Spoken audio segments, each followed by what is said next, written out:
Shalom. Bilang sama-sama kiri kanan kamu luar biasa. Sudah mandi? Pasti. Sudah sarapan? Belum? Sudah ya. Tadi saya sarapan susu dan roti dan satu biji telur Bapak Ibu. Dan itu kebiasaan saya setiap pagi kalau tidak puasa pasti makan telur. Ya, telur rebus Bapak Ibu. Saya berharap saudara semuanya yang hari ini tidak ada yang keluar masuk setrika. Kita fokus mendengarkan firman Tuhan. Dan setelah itu nanti kita mengadakan acara peneguhan pemberkatan nikah Bapak menurun dan burung sihite. Haleluya. Kasih tepuk tangan dong buat mereka. Sudah senyum-senyum, Bu Sihite senyum dong. Ya, senyum kecilin ciptain nanti deh. Oke, itu dong. Baik Bapak Ibu Saudara, satu hal yang mau saya sampaikan kepada kita, dan ini menjadi pegangan buat kita semuanya supaya Anda paham. Ternyata ketika Allah menciptakan dunia ini, maka lembaga yang pertama Tuhan ciptakan adalah keluarga. Apa saya katakan? Keluarga. Di mata Tuhan, keluarga itu begitu sangat penting. Dan saya akan bacakan sebuah ayat kepada saudara dalam kitab Kejadian. Boleh dibuka Pak? Kitab Kejadian pasal yang pertama. Kitab Kejadian pasal pertama ayat yang ke-26 sampai ayatnya yang ke-28. Kitab Kejadian pasal pertama ayat 26 sampai ayatnya yang ke-28. Ini firman Tuhan berkata demikian. Firman Allah, baiklah kita menjadikan manusia menurut gambar dan rupa kita, supaya mereka berkuasa atas ikan-ikan di laut dan burung-burung di udara dan atas ternak dan atas seluruh bumi dan atas segala binatang melata yang merayap di bumi. Ayat 7. Maka Allah menciptakan manusia itu menurut gambarnya, menurut gambar Allah diciptakannya dia, laki-laki dan perempuan diciptakannya mereka. 28. Allah memberkati mereka. Apa yang dikatakan? Allah memberkati mereka. Lalu Allah berfirman kepada mereka. Apa yang dikatakan bersama-sama? Beranak cuculah dan bertambah banyak, penuhilah bumi dan takluklah itu. Berkuasalah atas ikan-ikan di laut dan burung-burung di udara dan atas segala binatang yang merayap di bumi. Amin. Ini biasanya Bapak Ibu orang Batak yang ini ayat ini. Dia bilang begini, tidak ada yang haram. Pokoknya semua binatang yang berkaki 4 kusikat kecuali kaki meja. Kecuali kaki meja. Bapak Ibu Saudara, apa yang kita baca dalam kitab Kejadian 1, ini Tuhan Allah serius, sangat serius menciptakan perempuan, laki-laki dan perempuan, dan mereka diberkati, beranak cuculah dan bertambah banyaklah. Dan termasuk Bapak Ibu suku yang di mana-mana itu ada adalah orang Batak. Kau cari di kutub utara ada orang Batak Bapak Ibu. Hebat itu. Di kutub utara belok kiri ada pohon mangga, sebelahnya ada got, ada pondok di situ, masuk perempatan, sebelah kirinya orangnya dari sini tuh. Marga menurun lagi dia. Tapi bukan menurun yang mau diberkati hari ini. Ini bukan datang dari kutub utara Bapak Ibu, cuma datang dari Sumatera Utara. Saudara, bahwa Tuhan Allah sangat serius. Itu sebabnya ketika Tuhan Allah membuat lembaga keluarga ini, di sini Bapak Ibu Saudara beranak cuculah, dan ketika beranak cucu banyak umat Tuhan yang datang menjadi pengikut Allah generasi demi generasi, dan Tuhan Allah rindu generasi yang ada padamu itu kiblatnya kepada Allah untuk memuji dan menyembah Allah. Makanya kalau ada suami Bapak Ibu sudah diberkati, tidak ke gereja itu keterlaluan. Apa saya bilang? Coba lihat di kanan, mana suamimu? Kalau ada keluarga, Bapak Ibu diberkati, beranak cucu, lembaga yang dibuat oleh Allah. Tapi kamu saatnya ibadah, kamu udah ibadah, kamu itu kebangetan gitu. Kamu sibuk cari cuan. Cuan yang kau cari, kau mati, tidak kau bawa pulang. Kalaupun banyak emasmu, berlianmu, kau jalan begini Bapak, karena saking berat itu emas. Pergi ke acara arisan. Kenapa ya? Ya, kau masih berjalan. Pertanyaan saya, kalau kau mati, kau bawa itu. Betul. Kau capek kerja, tapi tidak kau bawa pulang. Berapa banyak Anda tidak serius dengan lembaga yang Tuhan berikan kepada kamu? Hanya tahu, udah, berapa anak kita nanti Pak kalau nikah? 10. Tapi 10-nya Bapak Ibu, satu perampok, satu lagi narkobaan, satu lagi pezina, satu lagi apa lagi? Nggak jelas. Padahal ketika kau punya anak, Tuhan izinkan, kamu harus jaga itu anak dengan baik, supaya mereka kiblatnya kepada Allah. Artinya mereka hidup dalam perkenanan Tuhan. Pikiran dan perasaan seluruh hidupnya dia dikasihkan untuk melayani kerajaannya. Amin. Makanya kalau anak Anda di rumah, Bapak Ibu Saudara, siram. Halo, dia tidur, siram. Bingung semua, kejam amat. Lebih bagus kau kejam hari ini daripada kematian yang lebih kejam, Bapak Ibu Saudara. Perbuatan apa yang kau lakukan tidak sebanding ketika ada nanti pulang ke rumah Bapak yang katanya pendeta pulang ke rumah Bapak, tapi bukan pulang ke rumah Bapak sebelah dia pulang. Makanya anak-anakmu didik dari hari ini, Bapak. Khususnya anak-anakmu jangan mau kasih handphone gitu, tapi kasih Alkitab.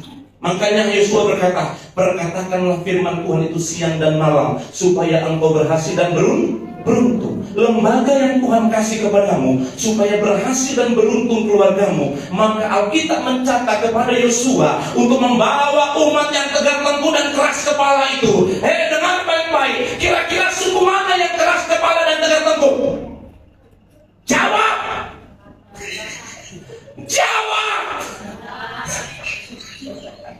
Coba itu. Tahu nggak saudara dan saya Israel mini loh. Karakternya kita hampir sama. Salah satu suku yang hampir sama dengan orang Israel, suku apa? Batak. Dari adatnya, dari sifatnya, dari kelakuannya. Betul apa betul? Betul apa betul? Berbahagia. Agak keberatan saudara. Berbahagialah kalau Anda orang Batak. Amin. Amin. Bilang kiri kanan kau bersyukur dari orang Batak, bilang itu. Yang Jawa datang sini, aduh Tuhan apa yang tidak datang ke sini dulu. Enggak, semua bersyukur. Kalau orang takut akan Tuhan, harus bersyukur. Amin. Makanya jaga anak-anak kita, karena lembaga yang Tuhan kasih, yang sangat serius Tuhan soroti adalah keluarga. Makanya ketika dalam perjalanan keluarga ini, Bapak Ibu Saudara, ternyata ketika keluarga ini sudah diberkati oleh Tuhan menjadi satu, Alkitab mencatat mereka menjadikan satu yang sepadan. Yang sepadan itu, Bapak Ibu Saudara, ada dua arti. Yang pertama, kata sepadan itu adalah berbeda kelamin. Harus yang diberkati laki-laki dan perempuan. Kata yang sepadan yang kedua adalah berbicara iman. Harus seiman. Jangan biarkan anakmu berpacaran dengan yang tidak seiman. Karena Allah berkata sepadan, artinya adalah seiman, satu keyakinan, satu kepercayaan yang bernama Yesus. Tanya anakmu, dekati mereka, peluk mereka, supaya mereka terbuka. Nah, sudah adanya pacarmu? Sudah, Mak. Siapa? Tapi berbeda iman. Mulai hari itu kamu harus rangkul dia dan rawat dia dan peluk dia, perhatikan dia, karena dia telah salah lalu berjalan. Kau bilang begini, cinta kali yang dia sama aku. Alkitab mencatat Gelap dan terang tidak mungkin bisa bersatu. Kalaupun nanti kamu diberkati, dia mau bilang, oh dia hanya ikut saya. Tapi kalau hanya sekedar ikut Bapak Ibu Saudara, buat apa? Sementara kerohanian bagian belum beres, mau bagaimana kau mendidik istrimu yang kamu aja tidak beres, jarang di gereja, tidak pernah baca Alkitab, tidak ada doa, tidak pernah puasa. Mau bagaimana kau mendidik pasanganmu yang kau bilang dia jadi Kristen, statusnya di KTP hanya Kristen, kelakuannya bejat Bapak Ibu.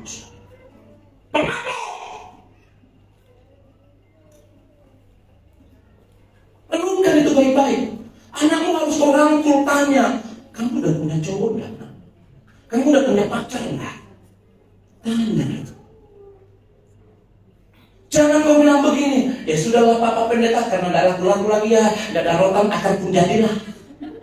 Tidak bisa Pak. Itu anak bukan sebuah kebetulan ada di rahimmu loh, di kandunganmu. Itu anak bukan sebuah kebetulan ada pada saudara. Itu titipan loh yang Tuhan titipkan. Karena Allah sangat serius dengan lembaga keluarga. Jadi jangan kau bilang, sebuah kebetulan aja ini. Ini kecelakaannya, kau bilang kecelakaan. Ketika dia ada di kandunganmu, berarti Tuhan punya maksud atas hidupmu dan hidupnya. Dan kau bawa dia kepada kiblat Kristus Yesus yang telah menebus. Amin. Gelap dan terang tidak mungkin bisa bersatu. Kau bilang begini, Pak, buktinya ada orang yang menikah, baik-baik saja mereka, sudah 20 tahun, benar, tinggal tunggu waktunya. Alkitab tidak pernah salah, gelap dan terang tidak mungkin bisa bersatu. Satu saat ketika saya tinggal 8 tahun di Jakarta, Bapak Ibu Saudara, ketika saya kuliah di sana, ada teman saya yang berkata begini, seorang hamba Tuhan, Pak Pendeta, buktinya ada orang artis, diberkati mereka berbeda keyakinan. Istrinya orang Nasrani, suaminya orang sebelah. Buktinya mereka akur-akur, diposting semua baik-baik semuanya. Saya bilang begini, Alkitab tidak pernah salah. Mereka menikah 20 tahun lebih, Bapak Ibu. Tapi ujung-ujungnya Pak, cerai. Bisa. Kau menantang Alkitab, Bapak, tantang saja. Tapi kamu akan melihat pada akhirnya Alkitab tidak pernah salah. Oleh karena itu jangan biarkan anakmu, Bapak Ibu Saudara, tanya mereka siapa nama pacarmu nah siapa cowokmu Kalau mereka sudah berbeda keyakinan, katakan mama, boleh tak mama minta tolong sama kamu. Karena ketika kamu biarkan, kamu sedang menghancurkan hidupnya. Betapa sedihnya kau rajin ke gereja, kau majelis di gereja, kau diaken di gereja, kau aktivis di gereja, tapi anakmu Bapak Ibu berpacaran dengan beda keyakinan. Aduh.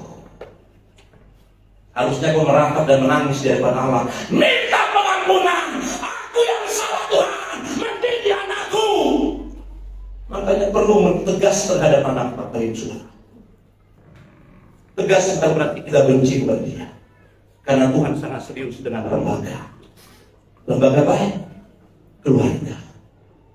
Kembali lagi Bapak Ibu, mengapa Tuhan sangat serius dengan lembaga? Sudah lagi gak sih? Iblis tidak senang keluargamu rukun. Iblis tak senang keluargamu romantis. Iblis tak senang keluargamu baik-baik. Iblis tak senang keluargamu melayani Tuhan. Iblis tak senang keluargamu dan anak-anakmu melayani Tuhan. Iblis tak senang kamu setiap hari baca Alkitab. Iblis tak senang seorang imam bertobat. Iblis tak senang bapak keluarga membaca dan merenungkan firman Allah siang dan malam. Iblis tidak senang. Makanya di antara Anda Bapak Ibu Saudara, banyak kelakuannya seperti iblis. Betul atau betul? Kalau sudah marah, hanya masalah anak Bapak Ibu marah. Padahal tetangga TPS, tetangga sebelah, hanya masalah anak. Mamanya sama bapaknya ribut. Kalau hanya sekedar marah tidak apa-apa, tapi keluar kebun binatang.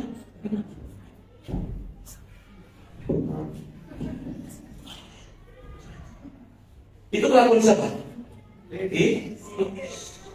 Tapi perlu kepada betul nggak?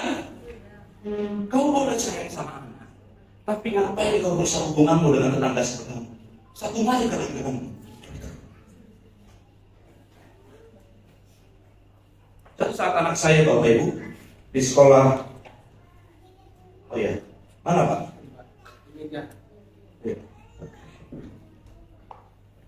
Anak saya didorong dari anak saya kan sekolah di internasional situ di apa namanya? Saya lupa nama sekolahnya.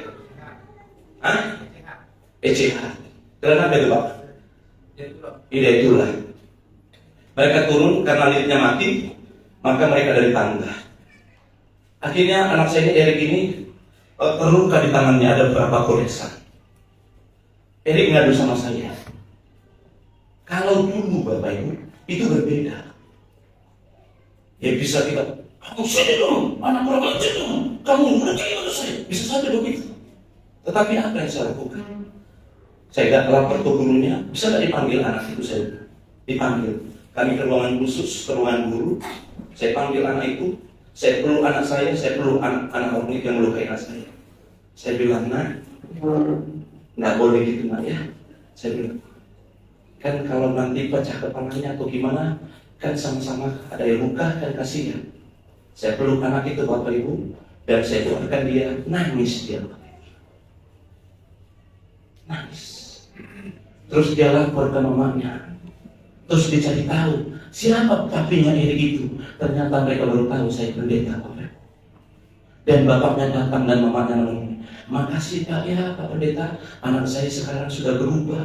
Dulu wah lari sana lari sini, dorong sana dorong sini. Coba kalau saya kerasin dia, tambah jadi enggak? Tambah jadi enggak? Mungkin bisa saja kalau saya bentak, saya pukul itu anak, bapaknya pun bisa ribut dengan saya. Makanya kalau anak mau ribut Bapak Ibu, jangan kau ikut campur. Kalaupun kau ikut campur, merangkul mereka berdua supaya semakin lebih baik. Amin.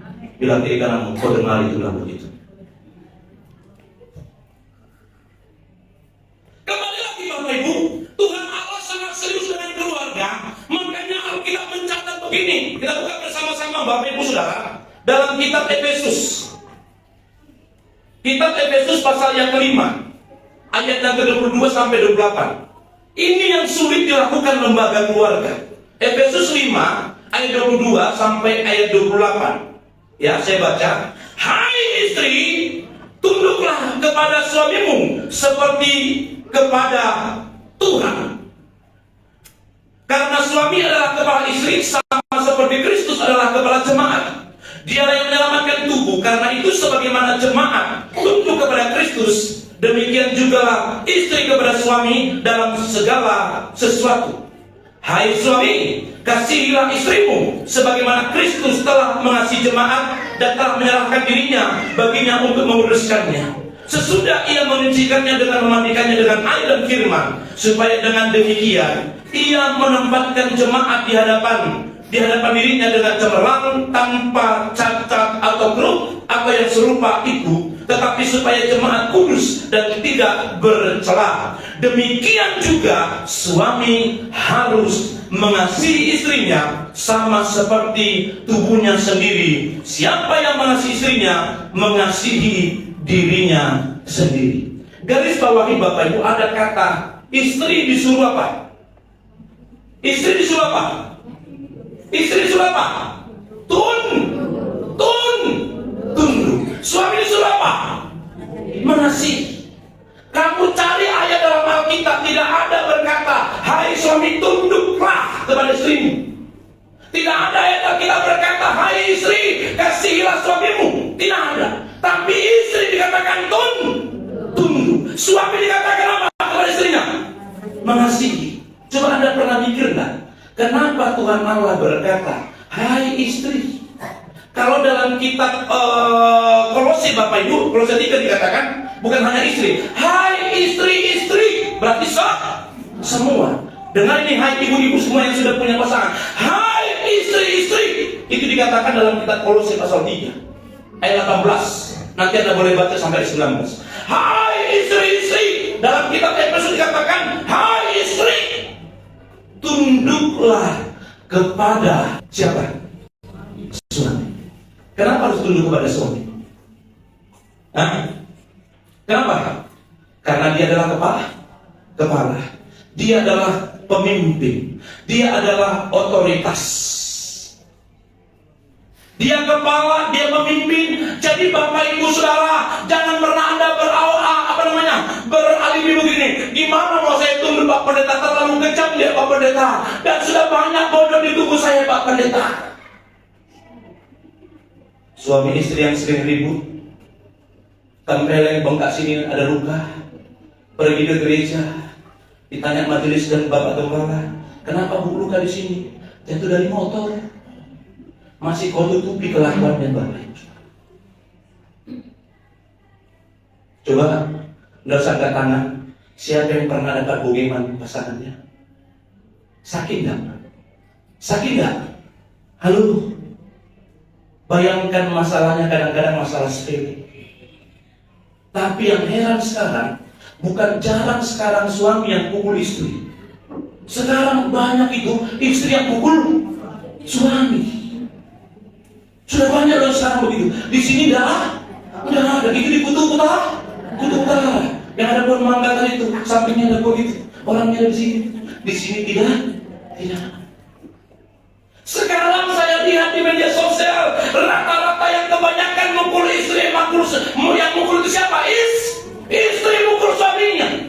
Karena bapaknya dulu sudah tahu bahwa ke depan perjalanan hidup ini semakin kejam. Banyak laki-laki yang kasar. Maka cewek-ceweknya anaknya dimasukkan karate, taekwondo, pencak silat. Maka ketika dia sudah berumah tangga, suami istrinya bilang, kau macam-macam Pak, selesai kau berbuat. Bayangkan kakinya aja bisa nyangkut di pelapon.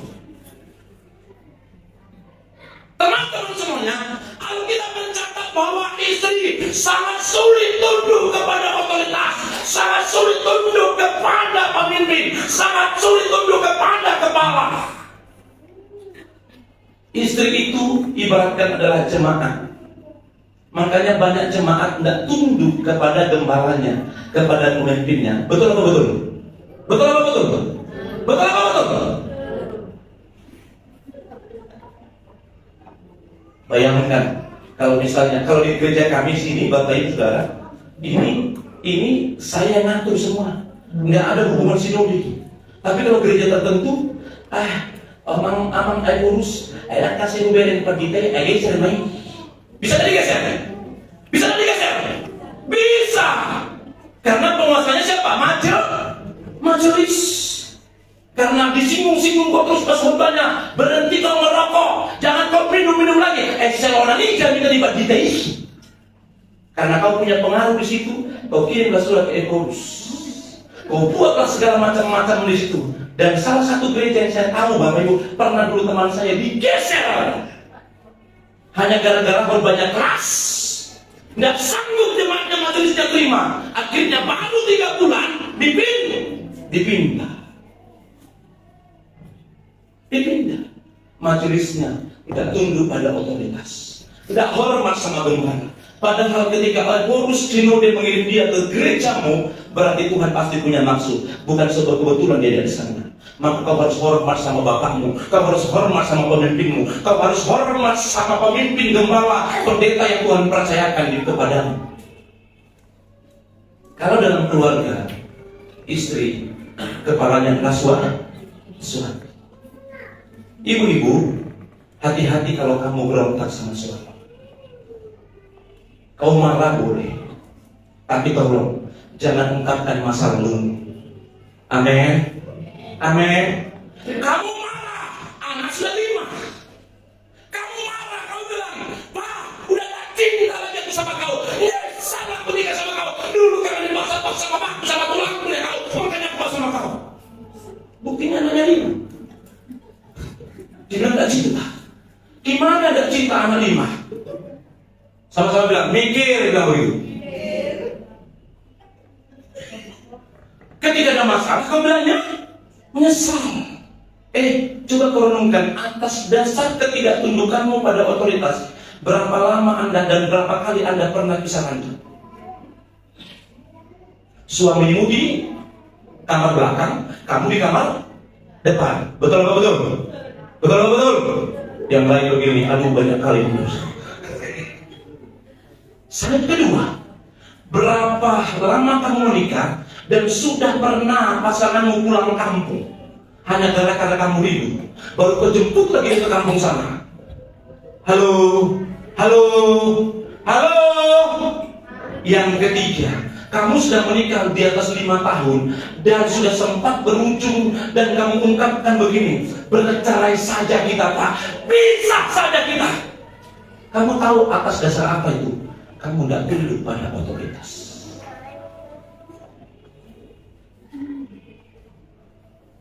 Berapa banyak di antara Anda beberapa poin tadi, hampir semua mungkin bisa mengalami itu. Betul apa betul?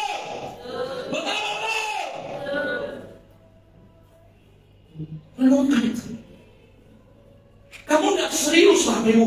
Ini lembaga Tuhan yang Tuhan kasih kepadamu, yang Tuhan ciptakan itu dari lembaga yang pertama. Makanya kamu harus rawat dengan baik. Selama kamu belajar tunduk Bapak Ibu, dengar, maka Alkitab mencatat, hai suami, Abi katakan, kasih ketundukanmu dengan berjalan dengan waktu.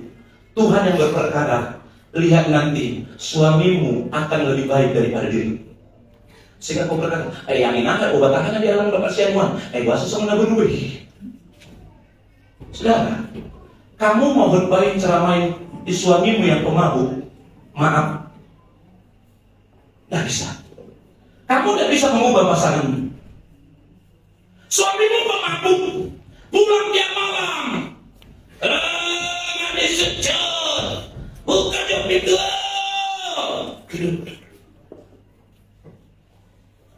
baru kau doain dia lagi mabuk, dalam nama Tuhan Yesus, roh mabuk keluarlah dalam nama Yesus. Baru kalau ada minyak urapanmu, kau minyak urapan lagi dalam nama Tuhan Yesus. Ketika kau doain dia, apa yang terjadi? Apa yang terjadi? Bisa jadi bengkak matamu. Kenapa? Orang mabuk itu tidak perlu dia ngapain Bapak. Yang mabuk kau doain, nah, roh mabuk keluar, roh mabuk keluar. Maka semua bilang, kau kira saya setan kah? Wah, benjol mukamu. Yang benar di mana Bapak? Suamimu pulang mabuk, kamu tunduk kepadanya, kamu rebahkan dia di tempat itu, kamu ganti pakaiannya, muntahnya mungkin sudah berserakan, sambil kau bilang begini karena kau sudah diberikan, Pak, sejelek apapun kelakuanmu, aku sayang sama Bapak. Aku tidak bisa mengubahmu Pak, tapi Bapak di surga yang mengubahkan dirimu. Apakah dia langsung berubah? Tapi pada waktunya kau akan lihat kemungkinan besar dia lebih baik daripada dirimu, asalkan kau belajar tunduk pada otoritas. Amin. Amin. Hei suami, gampang-gampang si istri. Hah? Weh, mana suami? Ini kebanyakan wanita di sini. Kamu survei mana gereja manapun, pasti di gereja itu lebih banyak perempuan daripada laki-laki. Nggak tahu itu penyakit banget. Kemana suaminya tidur? Kemana suaminya nonton tinju? Kemana suaminya main bola? Kemana suaminya mancing? Nih, disuruh gereja, udah nak, kamu aja gereja sama mama. Tapi ketika masuk surga, siapa masuk surga? Saya Pak Pendeta. Tapi suruh gereja, tidak mau. Tapi di sini tidak ada. Semua di sini baik. Coba hitung bapak-bapaknya cuma berapa ini? 1, 2, 3, 4, 5. Oh banyak di luar. Ayah ini dua lagi. Dibikin jalan tidur jadi kawan. Tidak gampang mengasihi istri Bapak. Karena pada dasarnya pria itu egonya tinggi.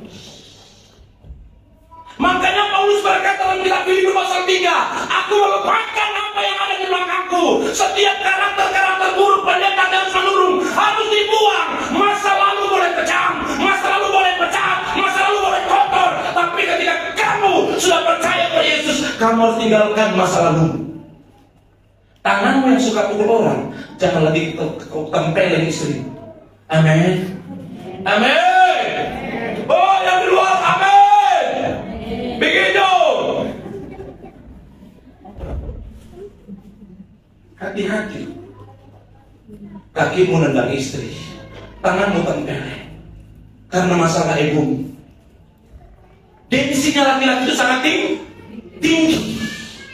Makanya kita mencatat, hai istri tunduklah, hai suami suami, kasihilah. Karena pada dasarnya istri sangat sulit tunduk kepada suami, dan suami sangat sulit untuk mengasihi. Biasanya laki-laki itu banyak berubah kalau sudah cuannya banyak. Lihat Bapak Ibu Saudara, banyak laki-laki tinggalkan pasangannya karena bisnisnya sudah lancar, jobnya sudah banyak, kayak entertainnya di hotel dan segala macamnya, ketemu dan melobi. Akhirnya ketemu Bapak Ibu, suami istrinya di rumah selalu pakai daster, nggak pakai parfum, dasternya itu terus, bolong lagi kena tembak, Bapak Ibu di sini satu, bolong di sini. Dekilnya luar biasa, tak mandi pagi, napasnya bau jengkol, lengkaplah penderitaannya.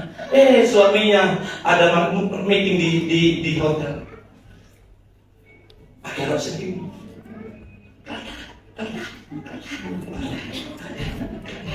wangi luar biasa. Pak, saya mau siapin kopi ya. Sudah disiapin. Gimana rasa kopinya Pak? Oh bagus. Pelayanannya mantap. Di rumah Bapak Ibu Saudara. Sudah isi kopinya ya? Itu bapakmu loh, imammu itu. Imammu. Dia mengasihimu karena terpaksa. Diikat dengan apa? Air bola nomor siranau, ada mengikaton, mainan nomor tuhutan. Kan itu masalahnya.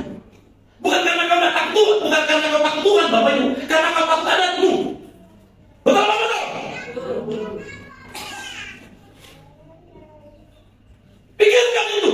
Kau bukan karena takut akan Tuhan, tidak mau meninggalkan istrimu, karena kau terikat dengan adatmu.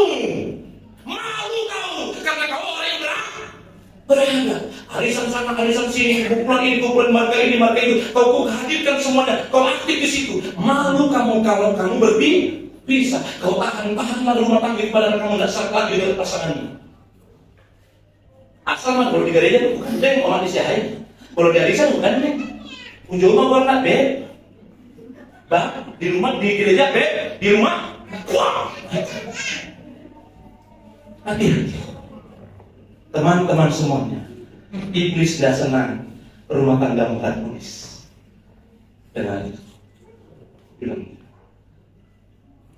jangan kamu sudah diberkati hari ini, kita berjuang untuk kamu, baru 2 bulan, 3 bulan, nggak bagi-bagi kan? Dan nggak dibat-bat kan?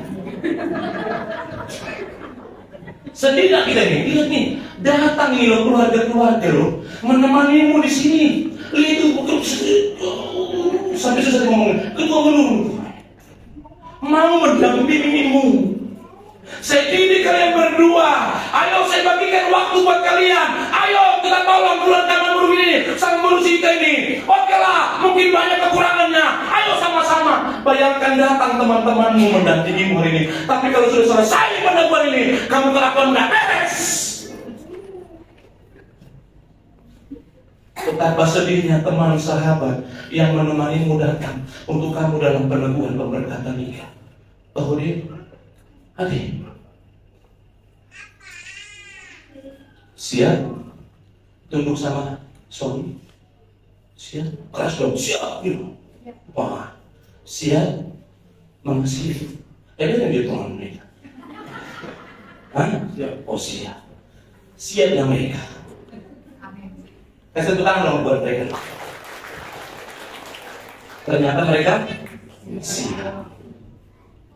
Kesiapanmu bukan hanya di sini, tapi seterusnya sampai menutup mata. Karena habis dari sini, masalah sudah ada di depan. Habis kau keluar dari pintu gereja ini, masalah sudah ada di depan. Masalah apa itu nggak tahu kita apa. Tapi yang jelasnya, masalah boleh ada, tapi istri tetap tunduk, suami tetap mengasihi. Lihat Bapa yang berperkara atas perjalanan rumah tangga kalian. Amin. Amin. Jangan kau kira saya yang berbau begini, Bapak yang rumah tangga kau tidak pernah digoncang. Kau kira saya ini sudah hidup kudus-kudus banget gitu? Oh enggak. Pendeta di gerejamu kelihatannya sudah wow begitu. Coba kau tinggal 3 bulan sama mereka. Emang tadi yang ini mah ada yang tahu.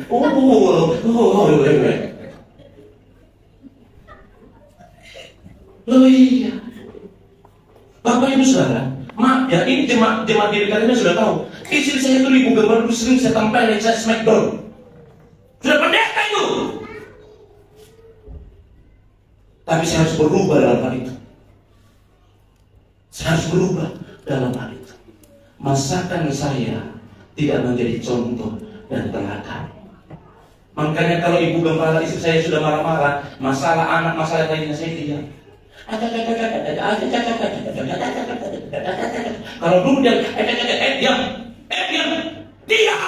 nggak mau diam, nggak mau diam. Wah, ngeri Pak. Padahal saya pakai dasi, pakai jas, hanya menutupi Bapak. Jangan ada kira-kira, jangan ada. Makanya saya putuskan, hai iblis, engkau tidak berkuasa atas keluargaku. Apa yang harus berubah? Bukan istri yang berubah. Makanya jangan tuntut pasanganmu berubah, tapi kamu yang menuntut kamu sendiri yang berubah. Karena sampai kapanpun Tuhan sudah datang, kamu tidak bisa mengubah orang lain, tapi kamu bisa mengubah dirimu sendiri. Amin. Amin.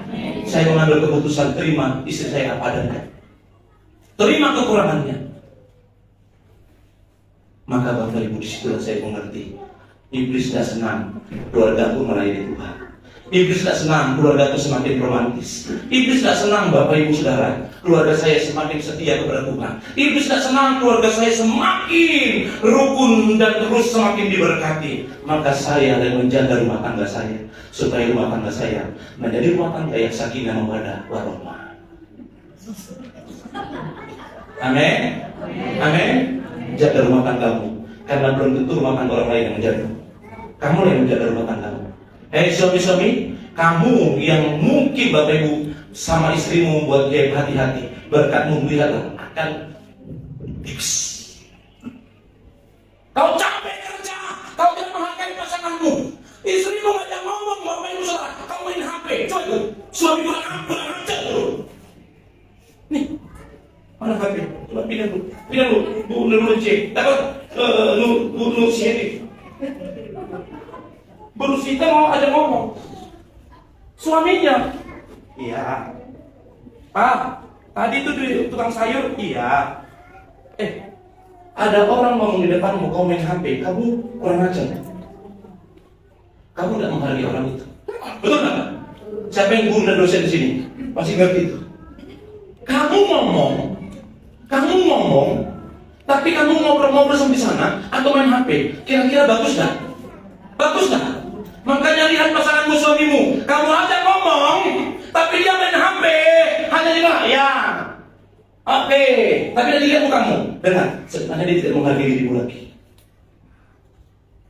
Tapi kalau suami yang sudah berubah, dia akan HP. Terus mah, gimana tadi mah? Kira-kira suami begini, istri gimana? Baru dia masuk ke kamar. Papa, aku tambah sayang sama Papa. Pisang goreng keluar, kopi susu keluar, semua yang enak keluar. Kenapa? Karena sifat suami yang sudah berubah. Sebenarnya wanita itu kuncinya satu, butuh diperhatikan. Betul apa betul? Betul apa betul? Baik suami-suami, perhatikan istrimu. Bila perlu kau rangkul dia, kau peluk dia. Karena kalau lemaknya di sini sudah panas, Bapak Ibu Saudara. Lemak ini sudah panas di sini. Lemak wanita itu kan kebanyakan di sini. Kalau sudah berumur 50-an ini udah mulai merah-merah ini. Di sini. Makanya bilang begini, Mama, lurus itu lemak itu. Itu akan lepek. Jiwa itu perempuan. Sebenarnya perempuan itu hanya butuh dimengerti. Selesai itu barang. Serius, kamu sambil nyetir, dia ngajak ngomong, dengar aja. Lihatlah, dia akan lebih baik daripada saudara. Karena pada dasarnya perempuan itu lebih baik daripada pria. Kalau kau mengasihi dia, lihat apa yang kau kerjakan dibuat berhasil. Kok bisa ya kamu semakin diberkati? Karena suami yang jujur kepada istri, suami yang terbuka kepada istri, suami yang mengasihi istri, suami yang mengasihi yang menghargai istri, lihat berkatnya pasti berbeda. Amin. Siapa yang mau diberkati? Siapa yang mau diberkati? Ayo sama-sama kita saling menghargai pasangan kita. Jangan kau biarkan rumah tanggamu hancur. Jaga dengan baik, karena itu lembaga yang Tuhan kasih kepadamu. Sampai kapan?